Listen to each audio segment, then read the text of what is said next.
the shot, which is the purpose of the closeout, and then getting his hand on the basketball to force the turnover.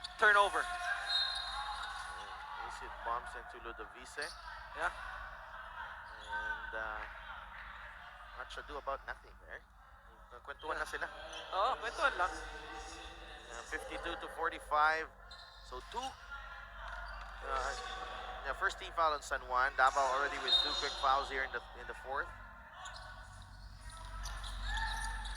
Saldua now with Ivan Ludovice with 10 seconds in the shot clock para dito sa Davao. Ludovice umatake. Foul on CJ Isit.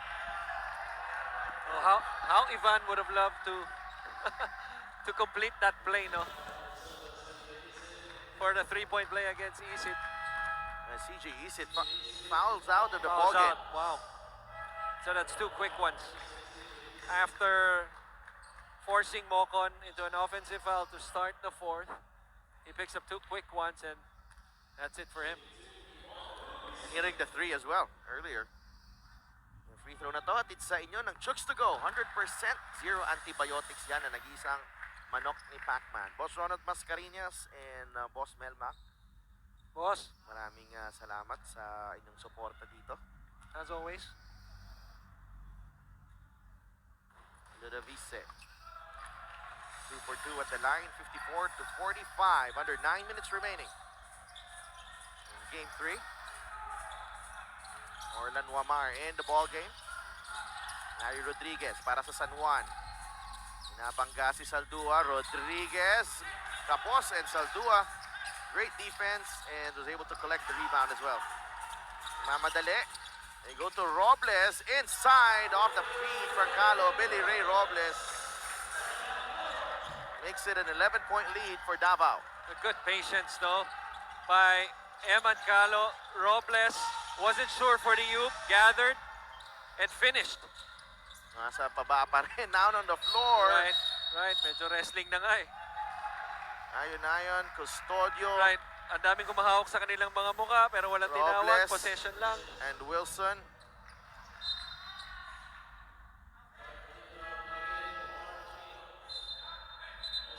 See how bad these players want that championship. Tatlong player tinamaan sa mukha. I thought something, at least something, should be called. It's one thing to let the players play, but something like that, na tatlo tinamaan na sa mukha, siguro naman dapat meron na kahit papano. Natatawa ko doon kasi pag tingin nila, nagkamalay na sila, hindi nila alam kung sino. Here's that turnover in the backcourt again. If Davao is able to pull away, get away with this game, that's something that Coach Don and his staff would have to address because yan yung isang consistent na ayaw mo eh, yung turnover sa backcourt. It's always been an issue here in the series. Rodriguez. Good ball fake, good pass. Nice pass to Clarito who will finish. Ikaw doon ha? Minsan pa nag-breakfast. Hindi pumasok yun as it spins in. 47-56. Ball Zone with Davao. This is something that San Juan did in the last game. Trying to tempt itong Davao to make outside shots. Desantres ni Marky. And ball goes back to San Juan. Chance to close in. Wilson with the sidestep. The kick out to Wamar for 3. Pasok yan! Orlan Wamar! Lead is down to 6. 56-50.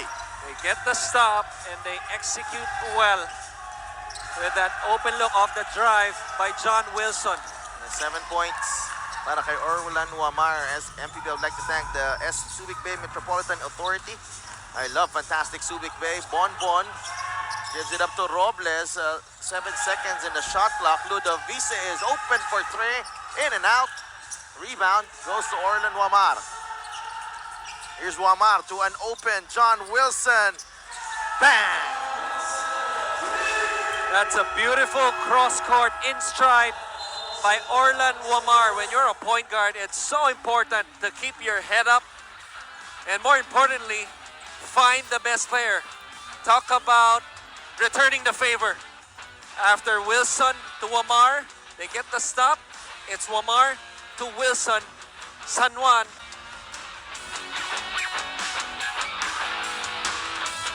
"17 in the second game, tapos 17 na ngayon, nangangapa pa yan." Well, you're talking about a 20-point scorer. Itong si John Wilson, also a guy who recorded the highest scoring single game in the Lakan season. What was that, 42? 42 points in Pampanga, in a win in Pampanga in the regular season. Robles for three. No. And Jonathan Clarito grabs the rebound. And who will the whistle go against? It's Eman Calo. And just the third team foul. So 5 p.m. lang po tayo. Hanggang 5 p.m. lang tayo dun sa dito sa A to Z channel. Lipat kayo sa ating mga social media accounts. Maharlika Pilipinas Basketball League Facebook page for the continuation of our coverage. Orlan Wamar. And San Juan with a chance to tie here. Clarito inside. Offensive foul.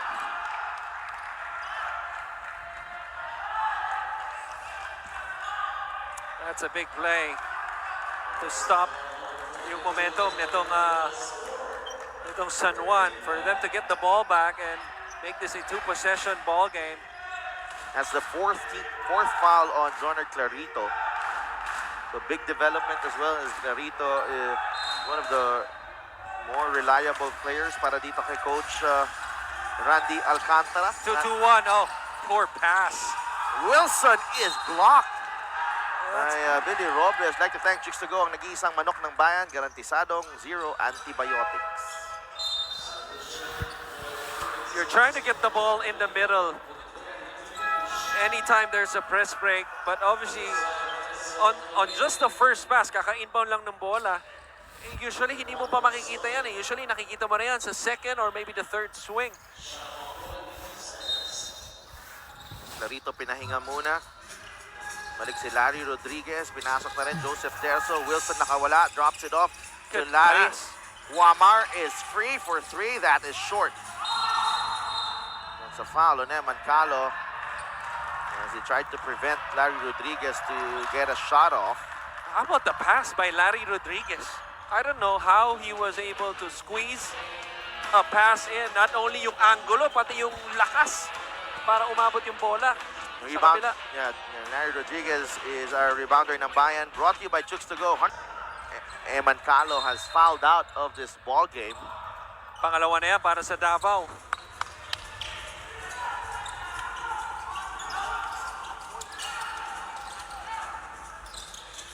Wamar.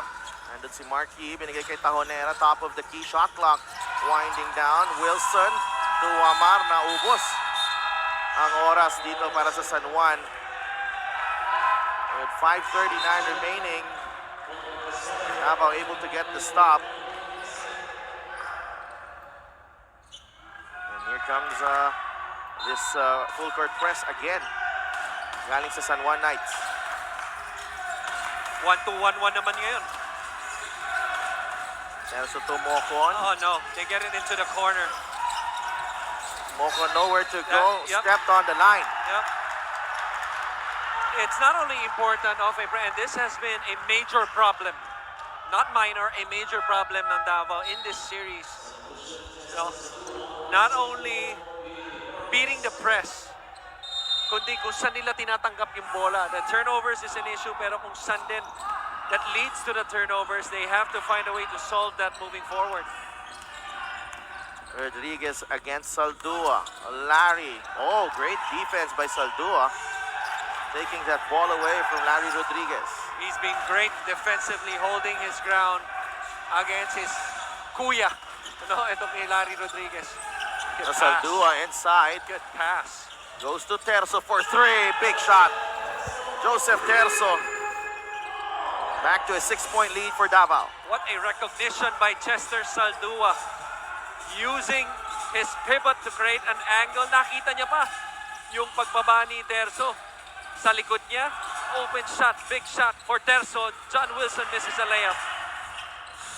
And Davao gets the stop. Back come the Tigers. 4.5 minutes remaining. 6-point lead for Davao Occidental. Could be a basket timeout situation for San Juan. Mocon, here's Yi. They go to Custodio. Umatake si Terzo, binigay kay Custodio. Bonbon misses. Terzo with the rebound. Back out to Mocon. Saldua to Mocon. Puts the ball on the floor. Custodio, fade away, no good. Rebound, John Wilson. Wilson going right. Wilson to Amar, to Tajonera. And Terzo keeping a close eye on Mike Ayonayon. Ayonayon took an extra step. Walk. Took an extra step, that's a travel. One thing to point out, Sidel, as Davao, we have a chance to extend this into a 3-possession ball game with just under 4. A big part of why Davao is in it. We mentioned earlier, last game, Ludovice, Terzo, Mocon, Custodio, only 6 points in that game for them to lose that one. At this point, Sidel, they have 25 points already for those 4 guards.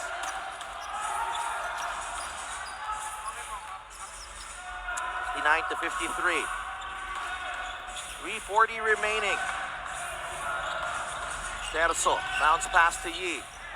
Nahanap ng mapapasan. Napunta kay Joseph Terzo again. Corner, 3. Kenneth Mocon knocks it down. What a big play by Joseph Terzo. Baseline drive, baseline drift, look away pass. Dahil nauto niya ng saglit itong si Wamar, kaya nalibre itong si Mocon. Nakitang go for gold for supporting our Filipino athletes. Stepped on the line. Jonard Clarito. 62-53. Another turnover for San Juan. And Davao Occidental just coming up with one counter punch after another here in the second half, Coach Christian. Ang ganda ng sagot nila, lalo na yung run ni Ayon, pero hindi pa tapos ito. You know, only a 9-point game with 3 minutes remaining. 53-62. 3-minute mark na tayo ng fourth quarter. Terzo. Wamar still in front of him. Mocon now. 5 to shoot. Mocon tapped away by Ayonayon. Terzo has to put it up. And a shot clock violation on the Davao Occidental Tigers Coco Life.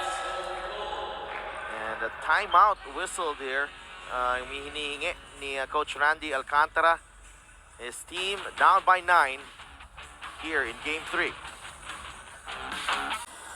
A big possession here coming right up para sa Knights as they try to stay alive in this ball game. And already, tatlong player na wala sa laro natin. Just such the nature of this highly physical duel. Eman Calo, Jerwin Gaco already out para dito sa Davao. CJ Isit, wala na rin.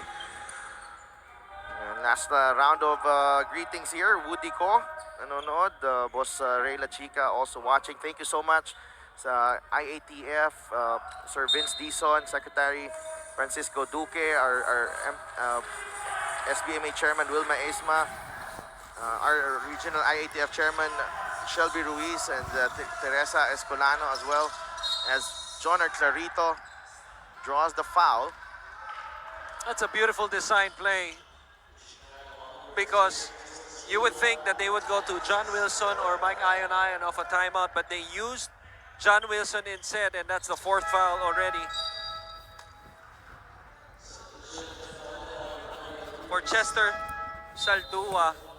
And that's because alam ni Coach Randy, no, nilagay niya sa strong side sa kaliwang bahagi ni Jonald Carrito itong si Mike Ayonayon, and you know, Joseph Terzo, who was guarding him, was sticking to him like a leech. Kaya nalibre na itong si Wilson, tinanggal na yung help side. Naging free throws para sa kanya. That really gave Clarito space to operate. Maraming salamat sa Chooks to Go, ang nag-isang manok ng bayan. Garantisadong zero antibiotics. Matik. Seta Mora. Brother, wala ka dito? Namiss ka na namin. Oo. 8-point lead for Davao. They have the ball, and John Wilson will be whistled for the foul on that inbound, pero wala pa sa penalty. ang San Juan. That is the last foul before they go into the penalty situation. Only a 7-point game. And hindi mo maiwasan, no, na I'm sure Davao fans, paano kinakabahan pag nasa backcourt. Nakatawid sila this time. Nakatawid sila this time. Billy Robles is in the game, replacing Saldua, getting very precious minutes of rest. Bonbon attacks. Bonbon misses on the left-handed scoop. Look at Billy Robles get that offensive rebound and give Davao another possession. He's playing on one leg, si Billy Robles. Yee to Moko on 2 seconds. Robles has to put it up. No! Yee with another rebound. Mark Yee. And 3 San Juan players ganging up on Mark Yee. He refuses to give up that basketball. And possession pointing to Davao. His 11th rebound, no? What a... Ito talaga si Marquis, specialty of the house. No, he might be the top guy para sa Davao. Pero kahit na dalawa, tatlong blue shirt ang nandun, ayaw niya talaga, just relentless of keeping that ball. And this could turn out to be a big one para dito sa Davao, considering that they get a fresh clock. And down on the floor is Billy Robles. Hindi na talaga kaya. He's been playing on one leg after closing out, if you remember, in the third quarter on the 3 in transition. He twisted his ankle. And Coach Don Duler, look of concern here. Sino kaya ang papasok in place of Billy Robles? And it's not a good sign. He has to be helped off the floor. It's not limited, obviously, with Calo and Sherwin Gacko fouling out. And not only that, no, bukas na kagad yung laro eh. So you're just hoping na a little ice and therapy would cure that for him to go tomorrow. Under 2 minutes remaining. Marquis against Tajonera. Saldua was the one who replaced Robles. Here's Yee. They go to Bonbon. Lost the handle to Amar, and a foul on Bonbon Custodio. You cannot compound one mistake after another. Sedef, after turning the ball over and fouling after, especially when your team is in the penalty. And that means itong San Juan walked all the way to the other end for some free throws.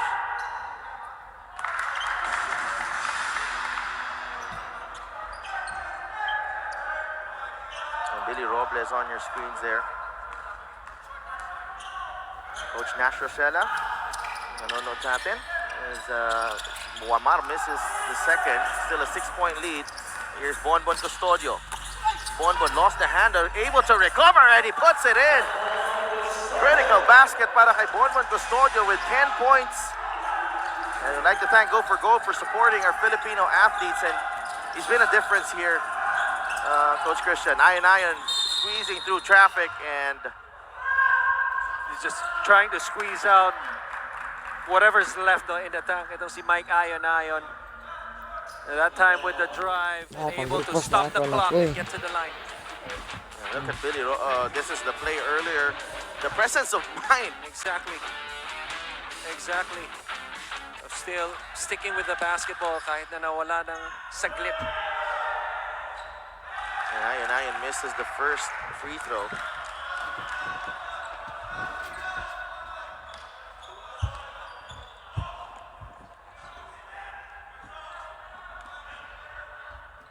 Ayon has a chance to trim the gap.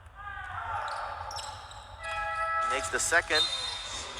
Minute 25 remaining. For defensive purposes, pinasok si Aquino para kay Wilson. Pero pag nag-switch back into offense to, kaya si Wilson umupo na sa tabi ng yung malapit na sa scorer's table. Mocon lost it to Amar. Offensive foul. And Ludovice immediately called into action. As much as ayaw mong pansinin, but you know, it's yan talaga yung kailangan nila ma-solve, no? backcourt woes nila of bringing down the basketball with pressure.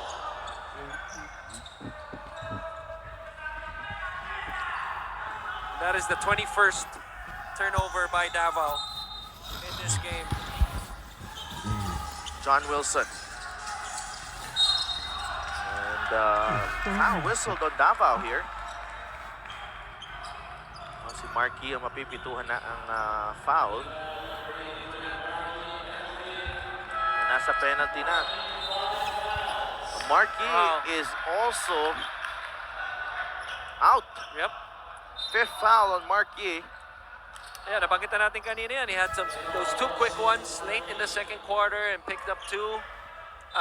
Picked up one in the third and then one early in the fourth. Mocon as well has 4 fouls.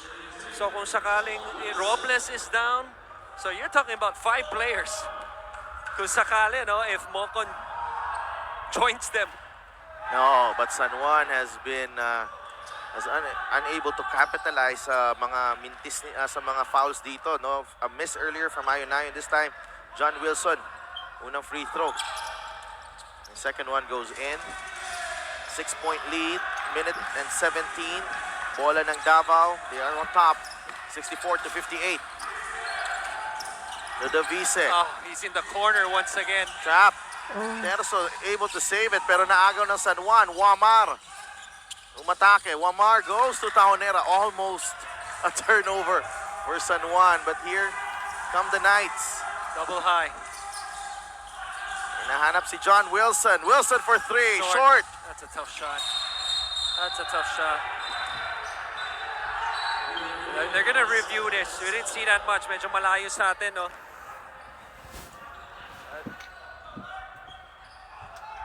Sayang yung opportunity na yon to cut the lead. But again, Davao, 22 turnovers in this ball game. I would say 7 of those in the backcourt. Huh? Backcourt alone. Basketball. Davao. It's a battle of attrition, Coach Christian. Right. Ubusan ng tao. Either by fouls or by injuries. Right. And then this is something that you expect from a very, very short series. I mean, when you say short, it's the gap of the games. Isang araw lang eh. Araw-araw ang laro except nung game 2 heading towards ngayon. Nagkaroon ng break kahapon. It's a foul, clearly. Mike Ayonayon stops the clock. 50 seconds remaining. Again, it was another dangerous spot to be in. It was right in between, near the sideline and in between the half-court line. Just got bailed out by Mike Ayonayon. But if Mike Ayonayon didn't foul right there, that would have been another double team, potential double team in that half-court corner. The Vise fails to make the first free throw. Parehong teams dito. May struggles at the 9. Short on the second. That's going to be blue ball, clearly off of Mocon, and I like the decisiveness. He's going to check it, just about when I was to say. Gives the defense time to set up as well. Right, right. I like how they sprinted though. So, Snappy. oh, That's referee J. Castroverde there. ayaw din ng mga manonood natin yan eh, yung nag-aantay. Ayaw mo nang ilipat yung channel o yung itanggal sa ano, di ba? Sa Facebook page. Oh, Wilson turnover. with another crucial turnover. Expected Clarito there sa corner. 40 seconds remaining. 64-58. And they inbound the basketball. They do. That is off Clarito. Ball will stay with Davao. More importantly, naitawid na nila. Right. Oh, again, they'll review it. Yeah, check they'll this review one. it just to be sure. I thought Saldua, it's hard to see the other sideline, no? Especially from ours, puti pa yung linya. But I thought from our angle, Chester Saldua had a chance to get that. Might have had a 2-on-1 break. Lakon, oras na kayo Pero nabasa. obviously something that they don't need. Pero minsan kasi nakakatakot pag nakikita mong mag-dribble ng isa, dalawang beses yung bola, tapos minsan may sumusupot na lang, may sumisipot na lang bigla eh. But nonetheless, Davao obviously they'll take a timeout on this out-of-bounds side play. 37 seconds remaining. The Tigers protecting a 6-point lead against the defending champions, San Juan Knights. Babalik ang inyong Game 3 of the Chooks to Go MPBL Lakan Season National Finals. Naman po ang Davao, they have the ball with 37 seconds remaining. Sino kayang tatanggap dito for Davao? They go to Custodio, back to Ludovice. San Juan looking for the steal here. Mocon to Ludovice. And Davao getting precious time off the clock. Saldua will take this jumper and gets it to go. Wow! You like also how casually Chester Saldua took that shot. It's parang play lang sa first half. Ito, he just goes to the open spot and just rises up. Bonbon Custodio, nice. Tied at 1 win apiece in the series, but Davao on the verge of taking Game 3 and on the verge of a championship if they do finish the job. Game 4 happening tomorrow at 4 p.m. Those 4 guards that we kept on mentioning right now has a combined of 30 points and 10 assists compared to the 6 points and the 6 assists and the 7 turnovers in Game 2. A big difference. Donald Clarito attacks. Wala ang kanyang layup. Terzo with a rebound. That's it. Ahead to Ludovice. And it looks like Davao will take Game 3 and grab the lead in this series. 2 games to 1. Joseph Terzo dribbling the clock away. Bigay kay Bonbon Custodio, but the Tigers of Davao Occidental move on the verge of the 2021 Chooks to Go MPBL Lakan season title. A gutsy win, 66-58 here inside the Subic Bay Gym. Great response here, Coach Christian. Every San Juan run, may counter punch itong Davao. Alam mo, kung pwede lang maging apat ang best player natin.